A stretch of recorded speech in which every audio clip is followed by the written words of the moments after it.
What's up, guys? Ron Harris here, Ron Harris Muscle Channel. And I want to do one last video for 2025, which is just hours away, no matter where you are in this world. Actually, if you're in Australia, it's already 2026. But I did want to take this opportunity to thank all of you who watched the videos, subscribed to the channel, liked the videos, shared the videos, participated in the live chats. We had a lot of fun this year. And I wanted to see what you guys thought of 2025, either the bodybuilding world or the world in general. Just have a quick chat before the year is over. I will start off 2026 with an interview with the great 8-time Mr. Olympia, Lee Haney. We are scheduled to speak tomorrow afternoon. And I'll ask Lee about 2026, what he wants to see for the coming year in bodybuilding. But right now, I want to give you guys a chance. Xavier Willis, man, happy New Year.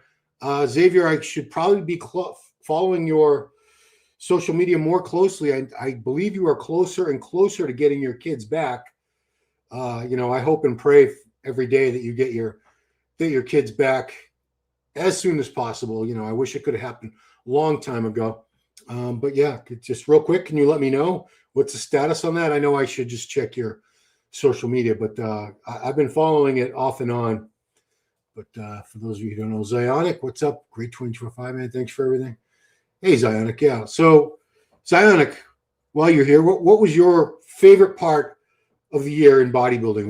What to you was the highlight? Or you can name more than one thing if you want, but what was the most exciting part or the most uplifting part? The best thing about bodybuilding in 2025, for me, I would probably say the fact that we had more shows than ever before.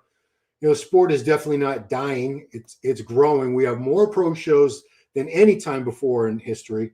The money is better now than it's ever been before by a long shot, and it's getting better all the time. The Arnold was $500,000 this year.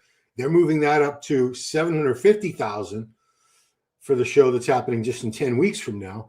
Pittsburgh Pro didn't even exist until this year. That's another $100,000 payday for whoever wins that again. So overall, I think things are going. Xavier got back to me.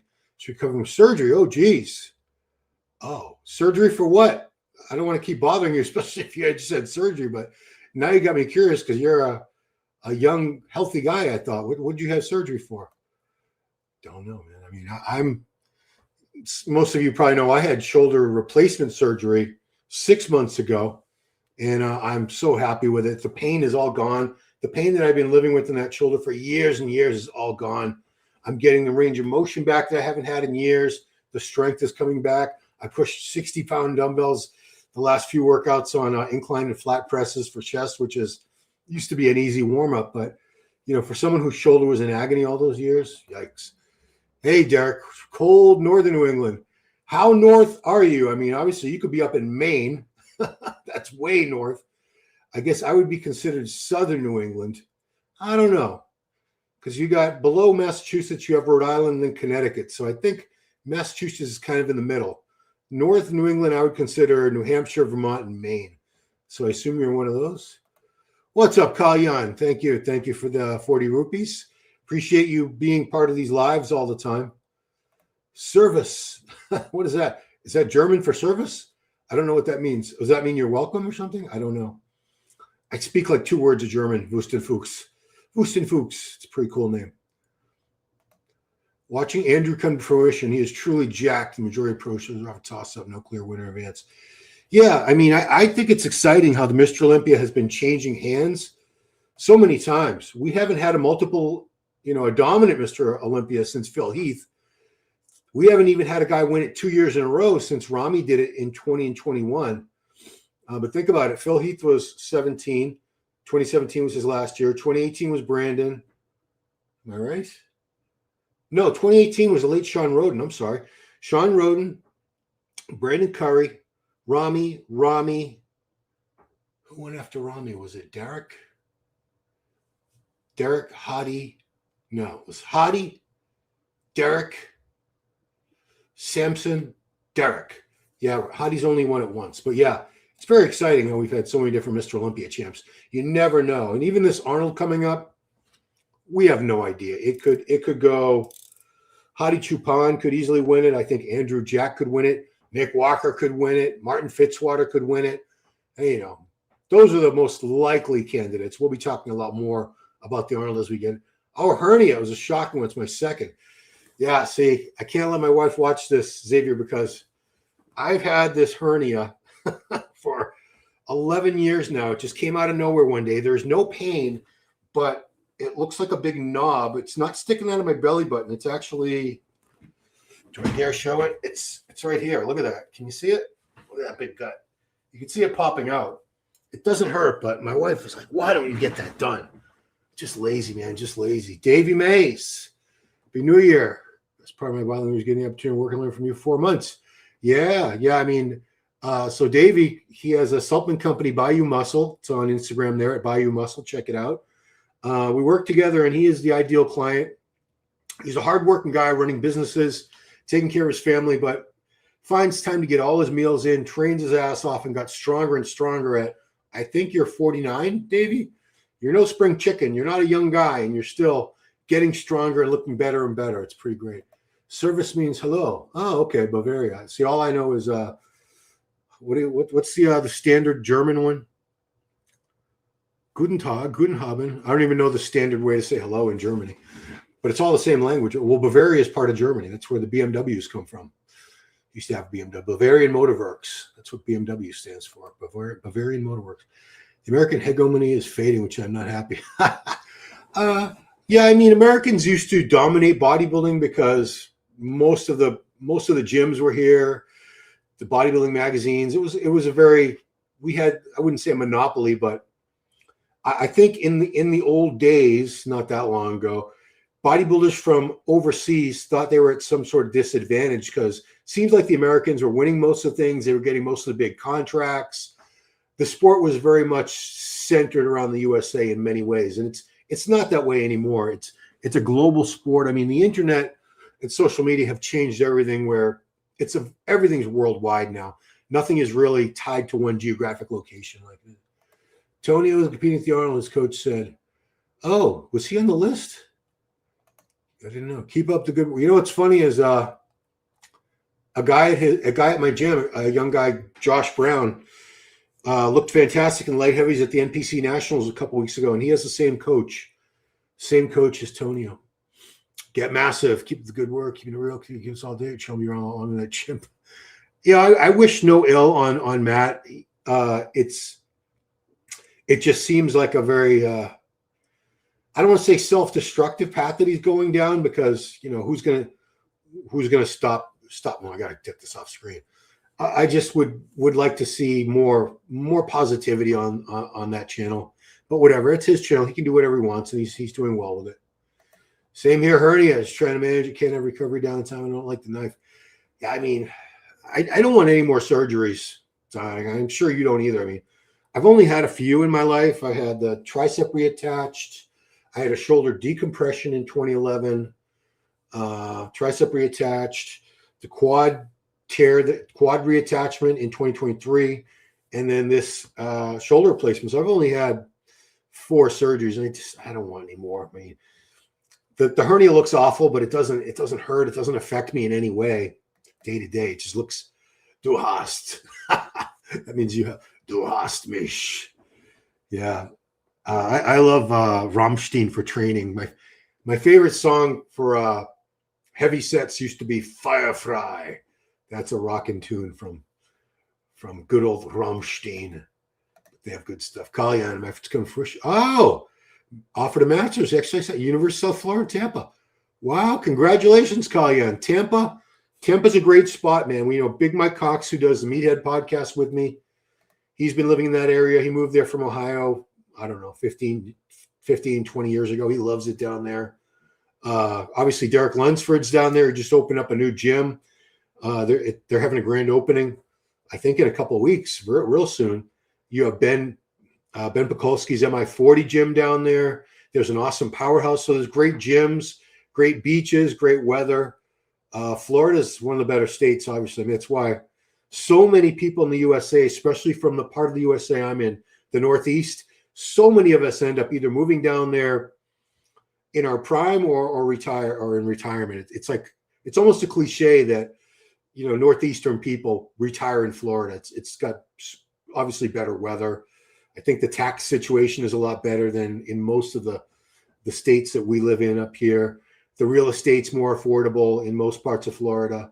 You know, I don't want to say I'll never live there because my daughter and my son-in-law, they've been in Florida period for about 4 years now. They've been in Miami for the past 2 years, and they like it a lot. So who knows? I might end up down there. But congratulations, Kalyan. That is awesome. Which hernia is it? Mine was pushing on my junk. No, mine's way up here. Mine's literally here. So you can see it. See it? It's like a knob. Look at that. Ooh. So it's way above my belly button. It's like 3 or 4 inches above my belly button, but you can see it sticking out. I can't remember that. You know, there's different medical terms for different types of hernias. I could probably still get it covered and get it taken care of for free because it's, you know, it's not, you know, I'm sure a surgeon would say that any hernia can be potentially life-threatening if it gets strangulated or something. It can cut off all the blood supply, and any hernia can be life-threatening potentially. So I don't, mine has no pain. So I don't know. I'm not 100% sure it would be covered, but I think it would be. There we go. The champ. Happy New Year's Eve, May 2025, 6. Thank you, Natalia. And yeah, I appreciate the interviews you've given me, and you know, I'm so happy for you, Natalia, for all the success you've had this year. And you know, obviously, you're not letting any of that negativity bring you down. You're rising above it, and you're staying out of that whole nonsense. We did a whole show last night, guys. Me, Sean Ray, and Big Mike Cox talking about the Sarah Natalia. It's not a feud. It's really a one-sided feud on Sarah's part. But check that out if you hadn't seen it. We had a really, really cool conversation with Sean Ray for about an hour on that. But thank you, Natalia. Obrigado. Happy New Year to you and your friends and family. So something you know that's coming up in 26 just can't talk about yet? No, I mean, I'm not. I'm you know, I'm not great at keeping secrets. The only time I keep secrets are when someone says you really can't. Like, for instance, that footage of Martin getting in Giles's face that ended up going viral because he did send it to a couple people, and he told all of them, don't send it to anybody, don't post this. Somebody passed it on. I kept secret. I kept that to myself for, I think it was about 4 or 5 weeks before somebody else leaked it. And he'd only sent it to like, I think a total of 4 or 5 people. But you tell people don't say anything, and you know the odds are someone's going to tell somebody. I've always heard that everybody tells one person. I only showed it to my wife. That was it. My wife, and I think my gym owner. I showed it to him on my phone. I didn't send it to him so that he could distribute it. But my gym owner, I keep him abreast on all the gossip and stuff because he's a big bodybuilding fan, former competitor himself. Davey, yeah, so great to see you. I don't think it's class, Grace. Yeah, I mean, physique-wise, Natalia is the best out there right now. It's just like, I don't know if she's as dominant right now as Shanique Grant was. Shanique Grant was a very dominant women's physique Olympia champion for, I think, was it 6 or 7 years in a row. But right now, I don't see anyone beating Natalia in the, you know, I know anything can happen, but she has a very, very strong chance of carrying that title for multiple years, just like I see, you know, like Sydney Gillen did in figure, the way we're seeing Andrea Shaw do in women's bodybuilding or at the Ms. Olympia right now. You know, we don't see that in the men's division so much. We don't see dominant champions in the opener 212, although Keon might be that guy. But yeah, it was really cool to see Natalia get that. Do I still have that footage up? Please ignore the beginning part of it because it's that post with Sarah, but it just showed some really cool comparisons. Yeah, ignore that. I mean, I'm done talking about that. Believe it or not, I'm not trying to drag this out. It just happened to be at the beginning of the clip. But this was the. I mean, look at the V taper, the delt caps. Shape and structure are just so critical. They're so critical. And Natalia's got a very, very good shape and structure in addition to the muscle size and the muscle definition and the presentation. Not to say it's impossible. Sarah could get her title back. You know, nothing's impossible in this sport. I've seen people come back, and I mean, Derek Lunsford got his Olympia title back, which no one else in 60 years of Mr. Olympia, other than Jake Cutler in 2009, had ever lost the Olympia title and reclaimed it. So exciting times, man. These are exciting times. Let's see, not gonna lie, Ron, that looked like a big HGH pen shot. No, I swear I haven't been using HGH. The last time I used HGH was, it's been well over a year now. I was getting kits. I mean, I'm not complaining. My income is not what it used to be. I'm doing okay. I'm getting all my bills paid. It's just I don't have extra money for certain things like growth hormone, which that's fine. I'm on TRT. I get that covered through a company called Frontline Alternative. They sponsor me. So they're handling my testosterone. So I'm happy. I'm functioning well as a 56-year-old man, so I can't complain. Get rid of that. Dr. Sam Buckner, my mentor for master program, to cut off and Derek. Champions Elysium, that's the name of it. Sam Buckner. Yeah, I know that name, Sam Buckner. So you're going to be learning under being mentored by a guy who's very, very well respected in that field. And you'll be learning the actual science of this stuff, not just the bro science. So what's up, Randy? Happy New Year's, best coach. That's me, guys. I'm the best coach. Yeah, so Randy was just in the Masters USA a few weeks back, and she's still shredded. She's not trying to be shredded. I hope you had that cheat meal I told you to have. But Randy's going to be going for a pro card again in 2026. Right now, we're looking at the Universe in early July. And she'll be doing some off-season leg work with me because that's the area that we both feel needs to come up the most as we continue this journey. I've been coaching Randy since 2017. And yes, guys, I am available for coaching. You can hit me up at Ron Harris Muscle on Instagram. I am available. But great job this year, Randy. It was a challenging prep. Every prep with Randy has had its own unique challenges, and that's to be expected with any coach-client relationship. I don't think any prep for any bodybuilder has ever been 100% smooth, but Randy has overcome some serious challenges. New medication this year made it a little tough to get her meals in, but we figured it out, and she looked fantastic. Sarah owns you, Craig Tice, early 2000s. Loud obnoxious. No, I don't want to compare her to Craig Titus. Craig was a genuine sociopath, I guess would still be considered. He was a dangerous person, like physically dangerous. He used to get into physical fights with people over the dumbest things, and then eventually participate in a murder. I would never lump Sarah in with somebody like a Craig Titus, but I guess I see your point, but I can't let her and Craig Titus be said in the same sentence. Shanika has 2 or 3 titles. That's all she won? Okay. Yeah, see, this is why we're live, so you guys can correct me. Thank you, Natalia. Appreciate it. This guy's go watch Ron's live from yesterday. Very good one. Yeah. Sean Ray is always good. You can love Sean or hate him, but he speaks his mind. He says what he wants to say. He's not afraid if everyone doesn't agree with him. He's not afraid if people get angry. If he has a strong opinion about something, Sean Ray, he will state that opinion, whether you like it or not, whether he's not worried about being, blackballed or banned, or, he spoke out against, and it's not like he's a shill for the company, the NPC-IFBB, as some people have accused Bob of being. If Sean sees something that isn't 100% to his liking with the way shows are run or anything, he'll speak out about it. So, yeah. Happy New Year. It's Debo in your avatar. Debo, he died, this actor, didn't he? Tiny Lester? I think he did pass away. Big dude. He was a big guy. Happy New Year to all the meatheads out there. Yeah. So I don't know, we've already talked to one guy, Xavier Willis, and he's in Australia. It's already 2026 in Australia.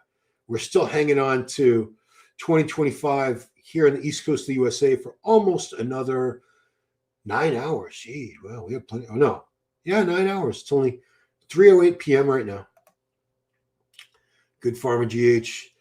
Yeah, I wasn't doing Pharma. I was getting a kit, and it was working just fine because I've used Pharma GH in the past, and then I used this kit that a local guy had sold me a couple kits, and I know exactly what GH does for me, and I've never run high doses of it. had enough of it. I didn't want to spend that kind of money to use like 6, 8, 10 or more I used. So I was always in the 2 to 4 range, but I noticed I slept better. I noticed I stayed leaner with no changes in diet or cardio, just the GH, 2 to 4 units of GH a day. I would just do it every morning when I woke up. I didn't break it up like twice a day like some people will, but I didn't use enough. At that dose, you're not going to see any additional muscle growth. You know, when you're stacking it with gear in higher doses, you will see additional synergistic effect gains with the muscle tissue. I didn't see that, but I was very happy with it. Natalie is a social climber trying to cozy up the company, man, and getting chubby. Social climber. I mean, she's already Ms. Olympia. She's already the Olympia champion. What else does she need to do? Massage gun. Attention study master, not to reinvent the wheel, but to fine tune the time. It's strange. Yeah, you know what? As far as like science-based, I gotta cover. As far as like science-based, I'm glad that we do have new evidence about hypertrophy training and things like that, and studies that give us more of an insight into what is productive and what's not. But I still believe that abandoning all the basics that have worked for like 100 years at this point, people have been weight training and getting bigger and stronger for well over 100 years at this point. So the time proven exercises and rep ranges, they've worked for millions and millions of people, and they will continue to work for millions and millions of people. But I am, of course, always open to new ideas and new discoveries, new evidence. So I look forward to reading some of those from you in the future, Kyan, and maybe implementing. Did my wife used to compete? Yes, she did. So she did figure. Figure was what she did first, 2002. Did she only do figure once or twice? I think she did 2 figure shows, and then she did bodybuilding in 2005. She did bodybuilding after that, and her last show was 2008. She won the NPC Junior New England bodybuilding title for women's bodybuilding. She only beat one woman, to be transparent. And that show was never held again. It was we have the New England every year. That's been a tradition in this area, New England area, for like 40, 50 years. But the late Dave Follansbee passed away a couple of years ago. He was a promoter for a while in the area, and he put on a show called the Junior New England back in 2008 down at Twin River Casino in Rhode Island, and she won that. When you go around 10 IU, growth hormone is when you get buffalo like the guys in Oxygen Gym. Yeah, do you mean buffalo like a water buffalo? Because there is water retention associated with higher doses of GH. I never used enough GH to retain water. The only time I ever held a lot of water was when I used to do like DECA and D-ball together. But I'm not someone who holds a lot of water. When I look back at pictures, I was just fat. I wasn't bloated with water. I used to get very, very overly heavy in the off season. I would get 240 would be my minimum. And I like to be more like 245. And one off season at 5'8", I did get to 247, 248 for about a week. And then I was like, oh no, this is awful. Because it wasn't a pretty look. My head was looked like a beach ball.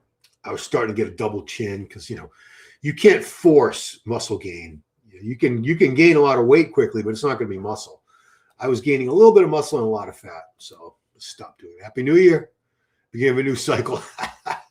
You wouldn't be the first person to start cycle on January 1st. I mean, how many people are going to start a diet tomorrow? So many people around the world. January 1st, New Year. And, a lot of them don't stick with it, but at least they're trying. At least, I give props to anybody who's trying to better themselves in any way. I hope they all stick to it. And we know that most people won't stick to training and a good nutrition program, but the effort, if they're at least trying, I respect that. Have you done a show reviewing peptides, Dr. Testosterone? No, I don't think he is Dr. Tuliados. He's not that interested in peptides, so he hasn't learned a whole lot about them. The person that I would probably turn to for that is Leo Mehrhofer, who has the Overcome cast. He wrote a free ebook about peptides. He sells peptides, so he would know a lot more about it. But no, Dr. T has never done that. He doesn't. I mean, we get questions about peptides, and we skip most of those questions because he's just not that interested in them. Bloated with water, but lean from the high GH. Yeah. So you can get lean without the bloat by just staying on the lower doses, but you're not going to see any muscle growth at the lower doses. What's your height? So I was 5'8", and now I've shrunk down a half inch. Last time I went to the doctor, they had me at 5'7.5", and I hope I don't get any shorter than that. I think at my absolute tallest, I was a little over 5'8". I was probably 5'8.25" from about age 23 to 30. And then I think I slowly started coming down. And I didn't get under 5'8" until I guess around 44, 45 years old. And one day I'm at the doctor's getting my annual physical, and they said 5'7.75". I said, what? Do it again. And we measured, and I had lost a quarter inch. And then over the last 10 years, it's come down like another quarter inch. So I probably will end up around 5'7" by the time I die. Want to diet? Excellent. Oh, you were, I think you were in the live chat because you're doing the Arnold Brazil, right? The Arnold Amateur. Yeah, I didn't put your responses up last night because we were talking about something completely different. We were talking about rules in bodybuilding, and you were talking about your diet and your contest, and it just wasn't really relevant. But I wish you the best. I just didn't put it on screen because it had nothing to do with the conversation.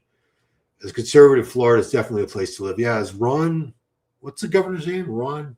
I know it's Ron. Ron, what the hell's his name? I just remember his name is Ron because my name is Ron, but he's still the governor. Ron, God. Los Angeles still my dream city. Ugh, no, don't bother, Kalyan. LA is not what it used to be. I lived there from January 1991 to the end of October 2000. So it was, I call it 10 years. It was more like 9 years, but that was a good era. The 90s were a good time to live in LA, especially for bodybuilding. Gold's Gym Venice was still the Mecca. You still had tons of people coming out from all over the world to train there. They would stay in Venice for anywhere from a week to a month or more.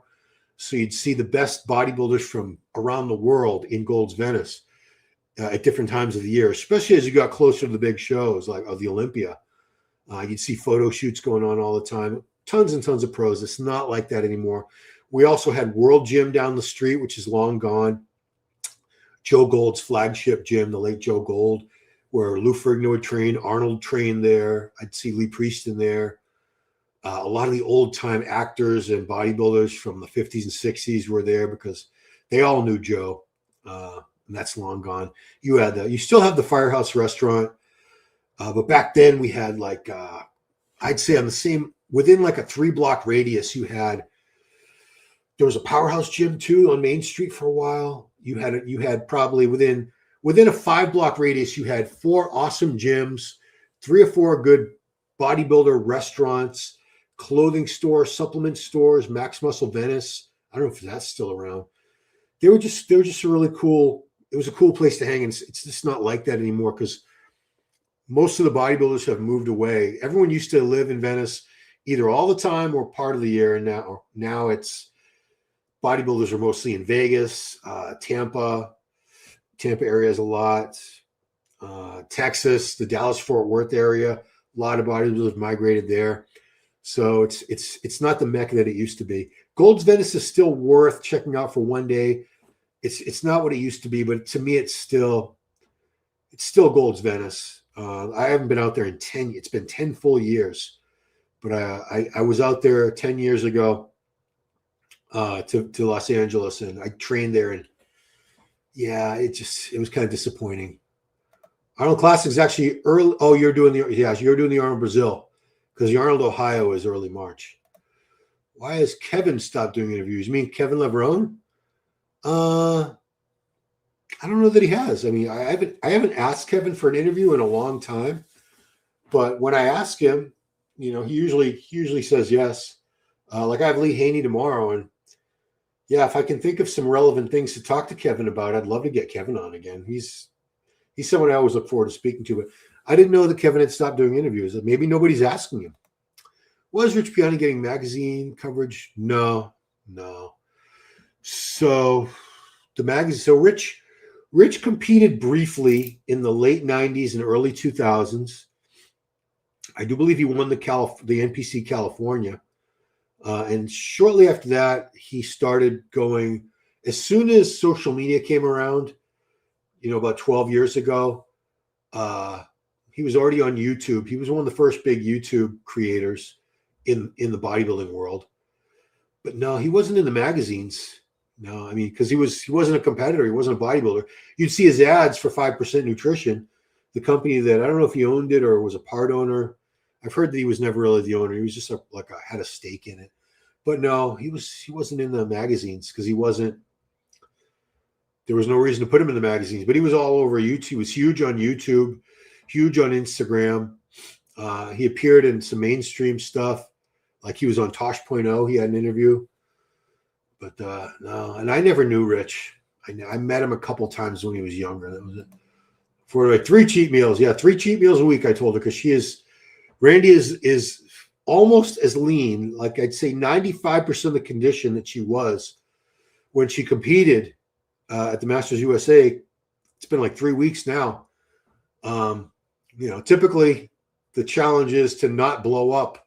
And that's why we do reverse dieting. But I told Randy she could have her cheat meals. She's been having them, but she has not been getting much fatter. When did you leave muscular? I never left muscular development. No. So muscular development, it just ceased to exist one day. So muscular development had been, as a magazine, it had been around since the 1930s when it was called Strength and Health. Around the mid-1960s, it changed its name to Muscular Development. And it was purchased in the early 1990s by Steve Bleckman. Him and his brothers had owned a company called Twin Lab Supplement Company, Twin Lab.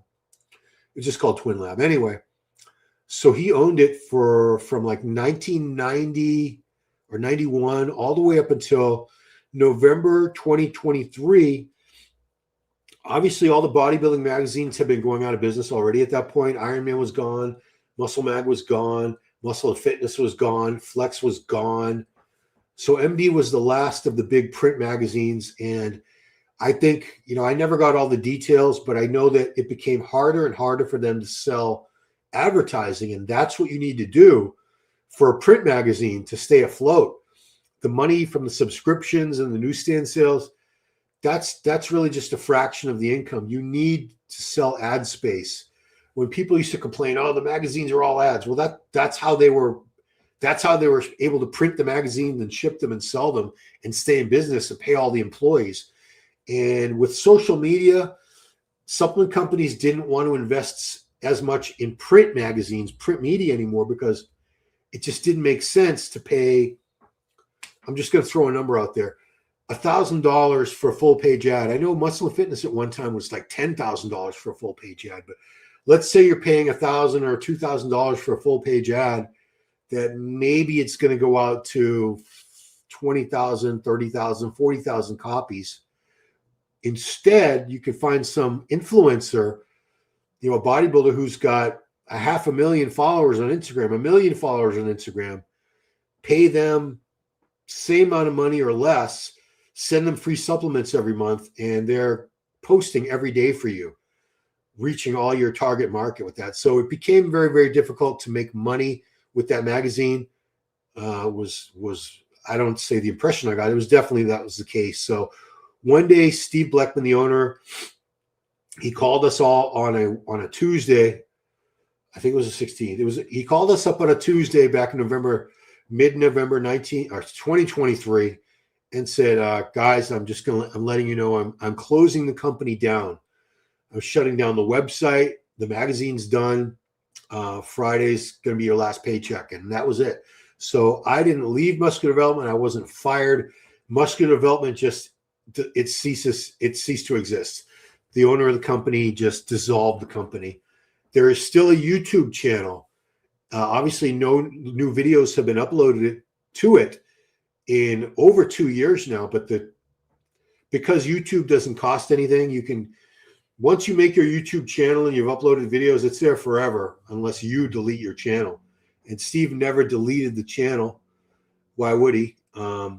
He could still making revenue from the videos, I think, if people are still watching anything. But yeah, if somebody came along with a huge offer for the brand, say we're going to give you $10 million for muscular development, we're going to take a YouTube channel, we're going to take the website domain. The website's gone, with the message boards, and we had a lot of good stuff on there, but it's gone.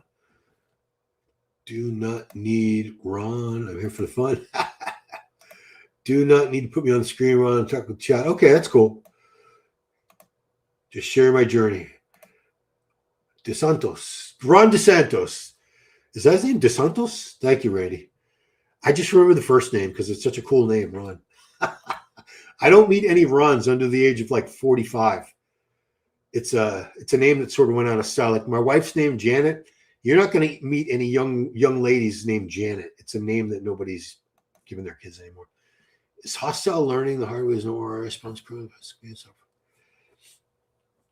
Yeah, that's a good question, Renaud. I personally don't think the return on investment sponsoring pro bodybuilders is what it used to be. So back in the old days, the business model was, for many, many years, the supplement company was, you pay, let's go back like 50, 60 years. Let's go back to the 70s. Let's go back to the Arnold days. So Joe Weider paid Arnold Schwarzenegger X amount of money, whatever he was being paid. And Arnold was the face of, he was on supplement canisters. He was on, Joe Weider sold weight training equipment, bench presses and weights and barbells and dumbbells and things like that. So Arnold was on all those. And back in those days, consumers were more gullible, maybe not the right word, naive. If Arnold held up a jug of mega protein 10,000 powder and said, this is the secret to all my gains, people were like, okay. They believed it. I used to believe it. I started buying magazines in 87, toward the fall of 1987 is when I started buying bodybuilding magazines. And I was buying all the supplements that my favorite bodybuilders were endorsing because I honestly and truly believed that's why they looked. Later on, I learned, well, no, these are genetic freaks. They're genetic anomalies, and they're using all these drugs, steroids. I didn't know that they were. Today's consumer is so much more aware of the genetics aspect, the drug aspect in particular, because, God, we have a million YouTube channels that talk about drugs, and the pros and top amateurs come on. They tell you exactly what they're using. They go on podcasts. They do interviews. There's millions of Instagram pages where people talk about their drug use.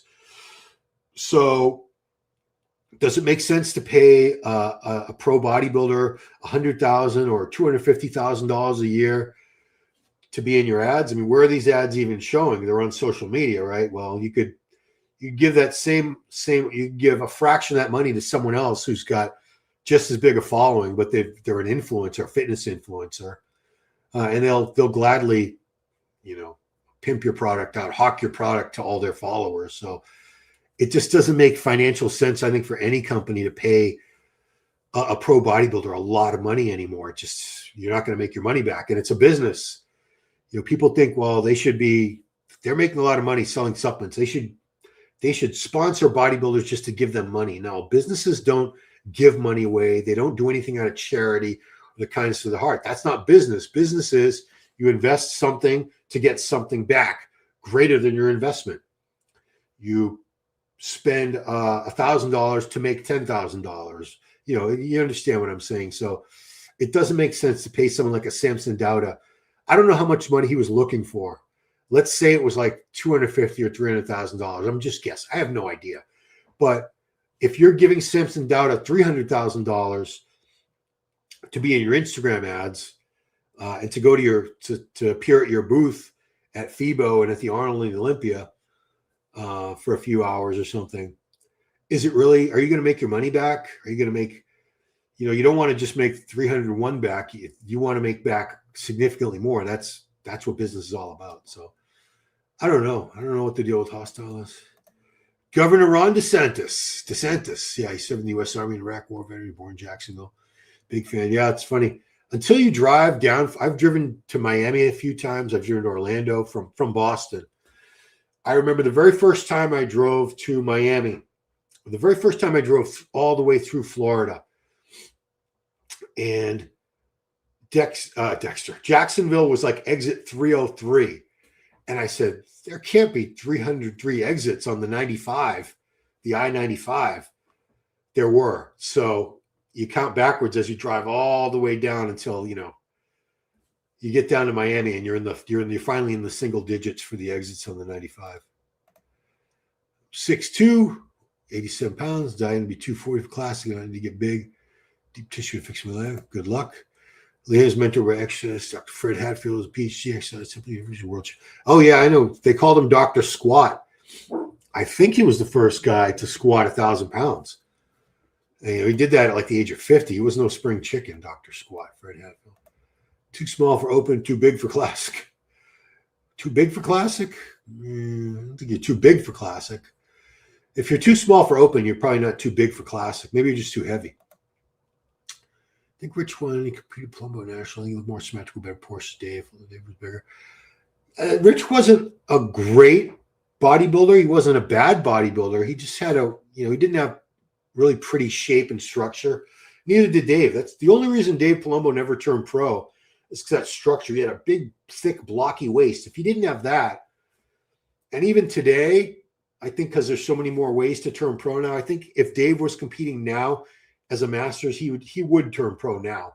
But it was tougher. It was tougher. Dave was trying to turn pro. We're talking like 15, 20 years ago.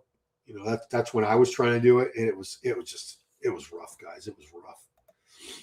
Bob Hoffman, Strength and Health, New York Barbell. Yeah, same thing. So that's the magazine that eventually evolved into Muscular Development. It was called Strength and Health for many, many years. Then it became Muscular Development. When Steve bought it for a brief time, for about a year, he tried to make it a natural magazine. He called it All Natural Muscular Development, featured all natural people on the covers. Tito Raymond, Jose's older brother, was on there. A young Kai Green, when he was natural, was on one of the covers. But it didn't sell very well. It didn't sell well. So he just went back to featuring guys on gear and stuff in the magazine. The magazine really took off. MD, at its height, I'd say the height was probably 2001 to 2010 as far as the money it was making and the page count. The magazine was like a phone book. It was like 450 pages. I have one here.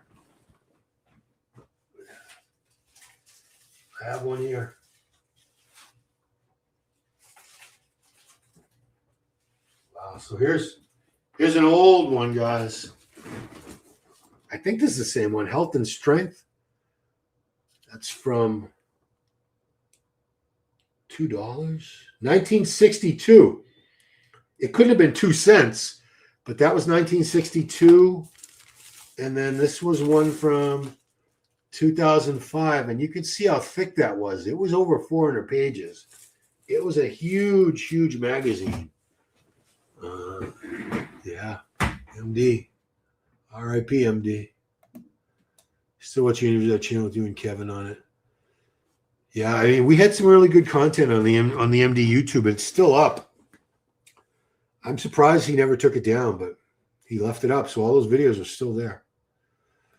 41, a young guy. Giant Megamass buckets.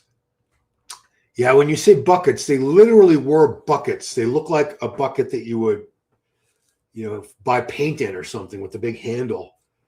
They also sold them. The weight gainers were a huge, huge supplement product in the 90s.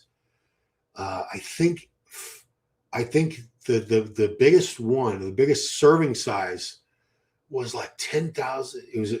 I know 5,000 was one, but I think someone came out with one that was 10,000 calories. And you looked at the serving size and you had to use like 20 scoops or something stupid. And yes, it was garbage carbs. It was all sugar and just filler and cheap shit.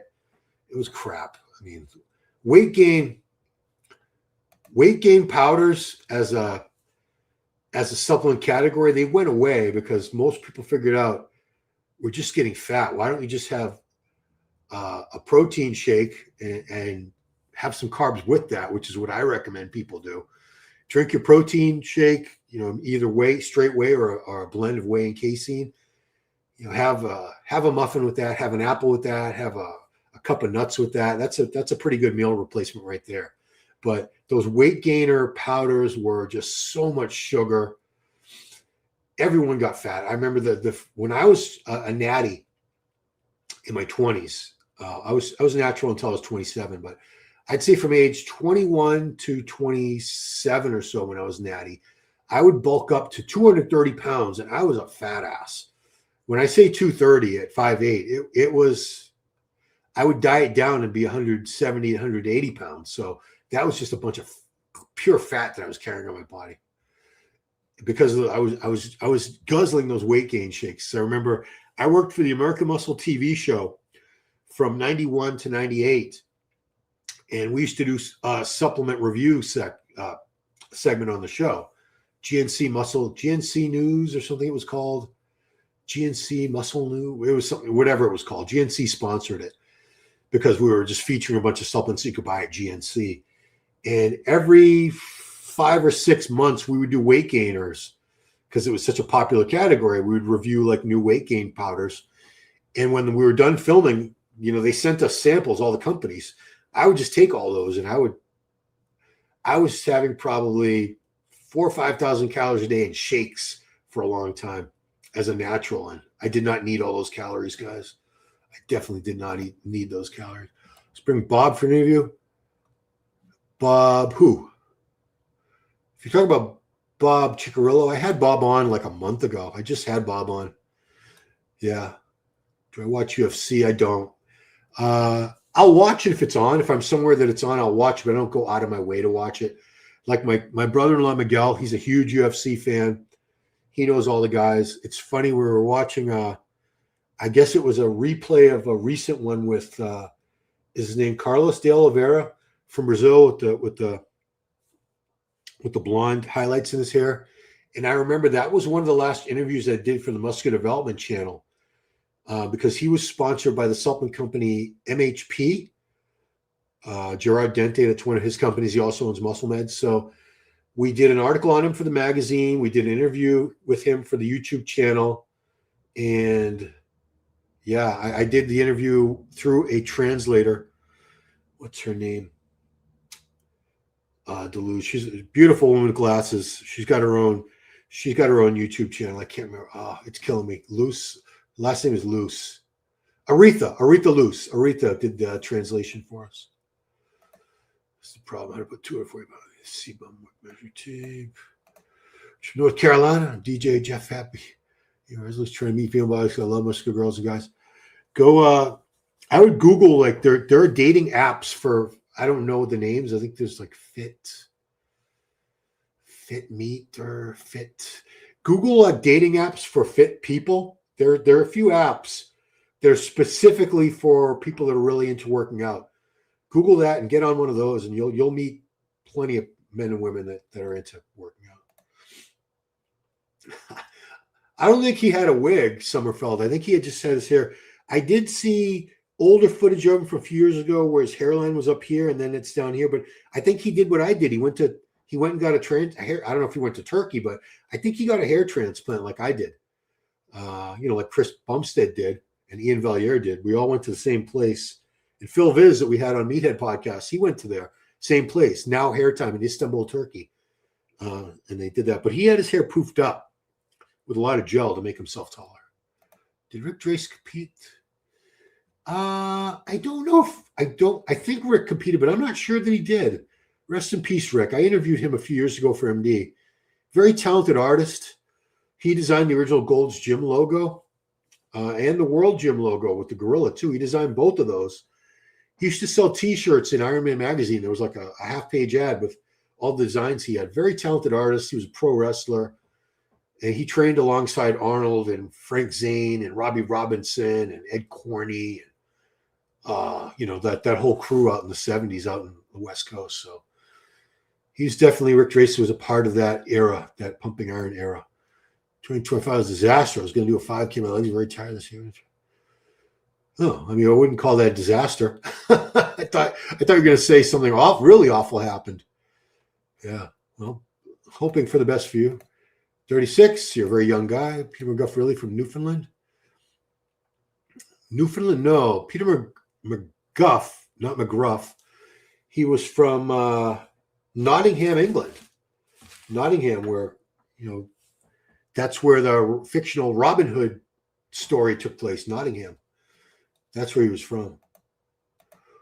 We had a great year on. Yeah, I'm just happy. I'm grateful that I have everything I need. I have a roof over my head. I have all the nutritious food I need every day. Beautiful wife who loves me. 2 great kids who are doing well, and I can't ask for that. Nice, my pit bull out there, Branch. I love him to death. Great dog. So yeah, I have everything I need, and I'm very, very grateful. Help me move to LA. So reality LA, probably the Big Rock rolling around. Yeah, you should have gone to LA like 30, 40 years ago. That's when LA was cool. I mean, I lived out there. I did my first year of college at University of California, Santa Barbara. So that was September to like late May of September 87, late May 88. And then I lived in Venice. I actually lived in Venice from late May, early June of 88 till it was time for me to leave in late August to go back to Boston. I went to Emerson College, but those were good times. I remember walking on the Sunset Strip. Hollywood Boulevard was really happening back then. Obviously, Venice, Gold's Venice was the capital of bodybuilding for the world. Between natural and unnatural. Well, natural would be no drugs, no peptides, no hormones, just what your body produces naturally. And unnatural would be adding to that with PEDs, performance-enhancing drugs. And there are many, many different. There's steroids, there's peptides, there's SARMs. Guys use insulin, growth hormone, IGF-1. There's a lot of different drugs that are being used today. I've ever explained how I got started. I have a bunch of times, but I'll give you the Cliff Notes version. So I was attending Emerson College in Boston, and they had something called the LA semester for graduating seniors. So your final semester, which for me would be the spring semester of 1991, you could go out to they had a building out there, Emerson, where you could take classes. You only had to do 2 classes, I think, unless you needed more to finish your degree. And then the rest of the time you would intern at a company in your chosen field. So I was a mass communications film major, and I saw this show on ESPN that I've been watching for about a year, or maybe closer to 2 years, called American Muscle Magazine on ESPN. It was a magazine format bodybuilding show. They did contest coverage, cooking, gossip, fashion, supplement reviews, all kinds of stuff. So I made a little demo tape with my student films and a resume and a cover letter. I sent it out to the owner of that company, the executive producer, Lou Zwick. Said, big fan of the show. I'm a big bodybuilding fan. I'm a bodybuilder, and I'm studying mass communications out here. And I'll be in LA, and I need an internship. I'd like to intern for you. He said, sure, come on down. And you were only supposed to be there like 15 hours a week. And within a week, he had asked me to start coming in a lot more.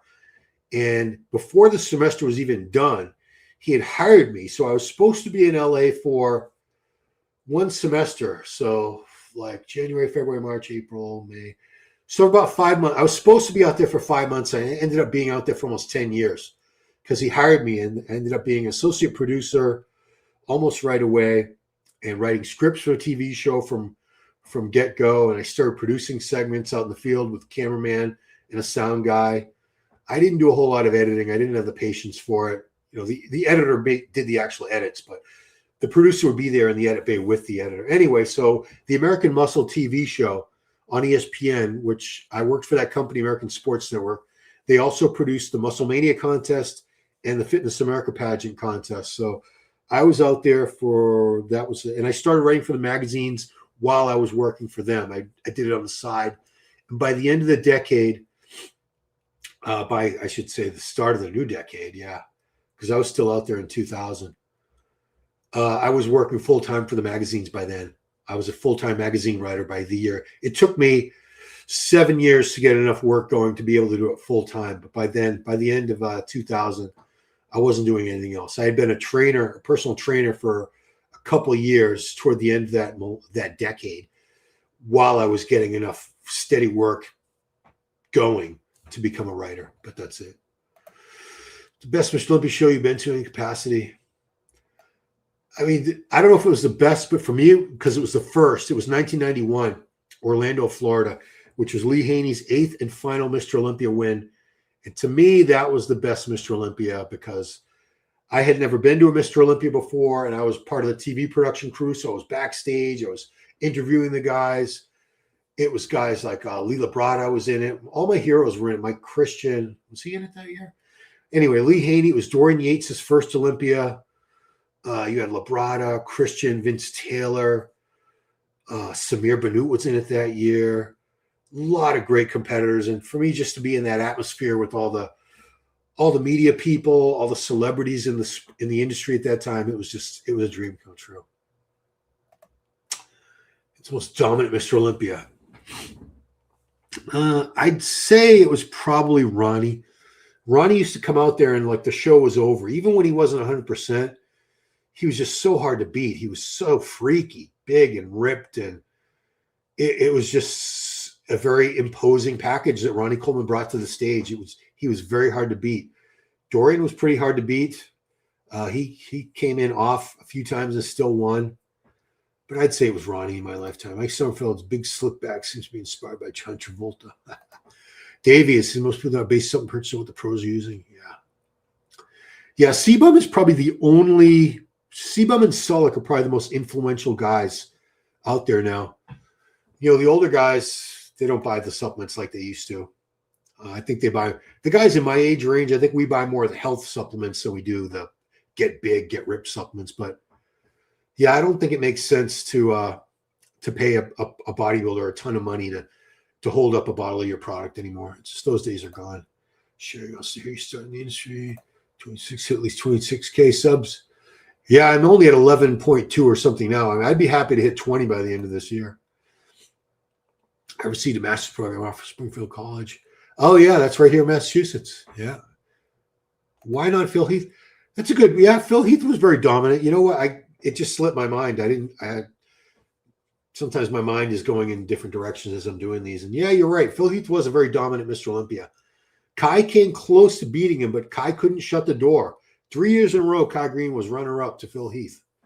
Yeah, so. G4, Olympia. Oh, Lee came out. There was no doubt. Yeah, that was his first win. One-day show. That's what people don't realize is in those days, even when I went to my first few Mr. Olympias, it was just a Mr. Olympia. The Ms. Olympia was held different city, different month. We just went to see the Mr. Olympia. Judging was in the morning, usually like around 11 or 12. Everyone would go out, eat, whatever, come back at like 7 o'clock for the finals. And that was it. We were done. Jay Cutler thinks Phil was most dominant. I wouldn't argue that. I think Phil was a very dominant Mr. Olympia. But Ronnie's got to be in that conversation too. Cool. Anyway, guys, I've been going here for almost an hour, so I think I'll let you go. I want to wish you all a very, very happy and productive and successful, healthy 2026. I want to thank all of you for being supportive of this channel in 2025. Appreciate it very much. And that's it. Stay safe tonight. Enjoy yourselves responsibly so that you're all here to enjoy 2026 together. So let's do it. Let's all have a great New Year's Eve. And I will talk to you guys next year, as we always say. Thanks for watching, guys. Bye-bye.